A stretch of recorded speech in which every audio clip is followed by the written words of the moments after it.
क्या है स्नेह मिलन कार्यक्रम और इसकी जरूरत क्यों आन पड़ी? चुनाव है, उसमें बीजेपी ये चाहती है कि जो सबका साथ सबका विकास का उसका नारा है उसमें मुसलमान भी शामिल हो। अब वो लोकसभा में वो टिकट देगी कि नहीं देगी ये भी महत्वपूर्ण होता है। और स्नेह मिलन कार्यक्रम मधुर मिलन कार्यक्रम में कब बदलेगा ये बात तो चुनाव के परिणाम बताएंगे, लेकिन इतना ज़रूर है कि बीजेपी मुसलमानों को लेकर बहुत लंबे समय से कोशिश करती रही है। उसके पीछे आरएसएस का भी बहुत बड़ा योगदान है। देखिए, बीजेपी को लगता है शायद अब कि मुसलमान भी पके आम की तरह है, गिर रहा है इधर उधर, खुद ही लपक लो, अपनी झोली में डाल लो। लेकिन मुसलमान का विश्वास बीजेपी पर जब नहीं पाता तब तक कोई ना कोई बवाल आ जाता है। मुसलमान के चाहने वाले बहुत हैं उनके वोटों के, लेकिन वो जब आरएसएस के चीफ इस बात को कहते हैं कि इस देश में रहने वाले सभी लोगों के पूर्वज हिंदू हैं, तब मुसलमानों का विश्वास डगमगा जाता है।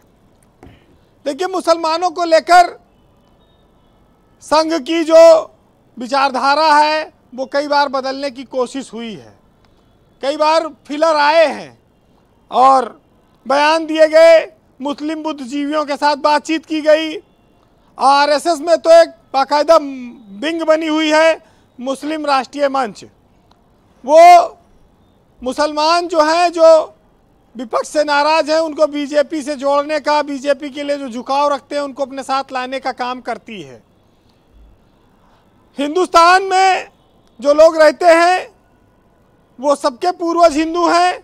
मुसलमान शायद ऐसा नहीं सोचता है। उसको लगता है कि इस बयानों से उसकी पहचान मिटाने की कोशिश हो रही है और इसीलिए वो बीजेपी के साथ जुड़ने से डरता है। एक बात जरूर है कि जब से बीजेपी ने आजमगढ़ में और रामपुर में लोकसभा का उपचुनाव जीता, दोनों में काफ़ी बड़ी संख्या में मुसलमान हैं, तो बीजेपी को ये लगने लगा कि कुछ मुसलमान उनके साथ आ गए हैं और अगर इसका प्रयोग राष्ट्रीय स्तर पर या लोकसभा के आम चुनाव में किया जाए तो कैसा रहेगा। उसी लिए पहले पसमानदा सम्मेलन हुए, अब स्नेह मिलन का कार्यक्रम आ रहा है। ब्रजेश जी रामपुर में जिला पंचायत के एक पूर्व अध्यक्ष हैं मशहूर अहमद मुन्ना, उनका एक बयान आया था कि पहले मुसलमानों को बीजेपी का डर दिखाया जाता था और वोट लिया जाता था, लेकिन अब लोगों में वो डर नहीं रहा।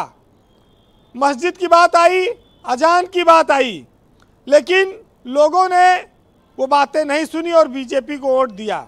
ऐसा रामपुर में बयान आया। अब बात ये आती है कि ये बात में दम तब दिखाए जब योगेश्वर धाम के बाबा देश को हिंदू राष्ट्र बनाने की बात करते हैं, जब यतीनंद सरस्वती के बयान आते हैं, तो इससे मुसलमान सहम जाता है, वो बीजेपी की ओर जाने से डर जाता है। और ताज़ा हालात में आप देख रहे हैं जिस तरह से बुलडोजर चला अतीक अहमद पर, मुख्तार अंसारी पर, इससे भी मुसलमान डरा है। इससे भी स्नेह मिलन में बाधा आएगी। ये स्नेह मिलन कंप्लीट नहीं होने देता है, ये मिलन में कुछ बाधा पैदा करता है। लेकिन चूंकि बीजेपी एक बड़ी पार्टी है और बीजेपी की ये कोशिश है कि वो फिर सरकार बनाए, तो वो चाहती है कि जितना प्रबल विरोध विधानसभा में हुआ उतना ही ना हो, उस पर कुछ रोक लगाई जाए और एक स्थिति बनाई जाए कि अखिलेश यादव का वोट बैंक बिखरे, जो समाजवादी पार्टी के साथ मुसलमान इंटैक्ट है। देखिए, ओवैसी भी आए थे, चुनाव लड़े थे, वकार साहब बैठे हैं, काफ़ी लोग कह रहे थे वोट कटवा पार्टी है, मुसलमानों को वोट काटेगी, काटा भी होगा। अब पता नहीं लोकसभा में कितना वो यूपी में काटेंगे, ये भी बड़ी बात है।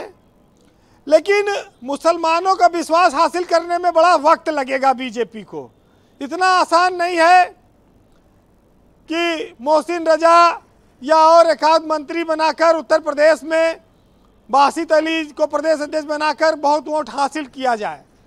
अभी इसके लिए बड़ी मेहनत करने की ज़रूरत है। हाँ, जहाँ कुछ नहीं मिल रहा था, अगर वहाँ 5% 10% वोट भी ले आए तो उनकी कामयाबी होगी। लेकिन अपने यहाँ कहा जाता है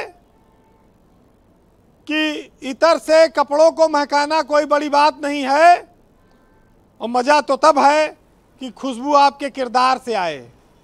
तो किरदार से तभी आएगी जब भरोसा होगा, विश्वास होगा। जी, हमारे यहाँ कहते हैं कि भाई मंदिर वहीं बनाएंगे और खून की नदियाँ बहाई गई। दोनों बातें बीजेपी के साथ हैं। एक विरोधाभासी है, एक हिंदुत्व की पक्षधर है, और खुलेआम मंचों से बात होती है। तो ये चीज़ें दोनों में समानता नहीं दिखती। ऐसे में मुसलमान से उनकी दूरी इतनी आसान नहीं होगी पाटना।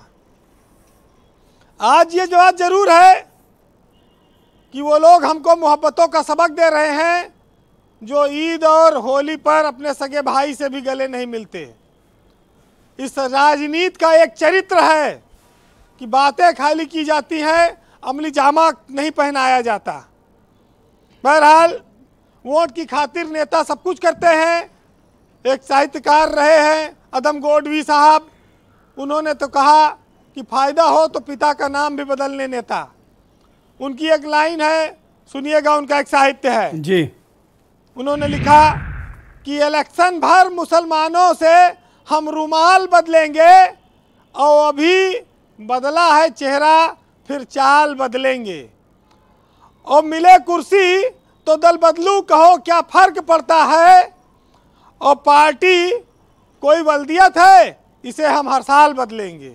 बहुत शुक्रिया वीरेंद्र जी, बहुत बड़ी बात आपने कही, बहुत बहुत शुक्रिया, धन्यवाद।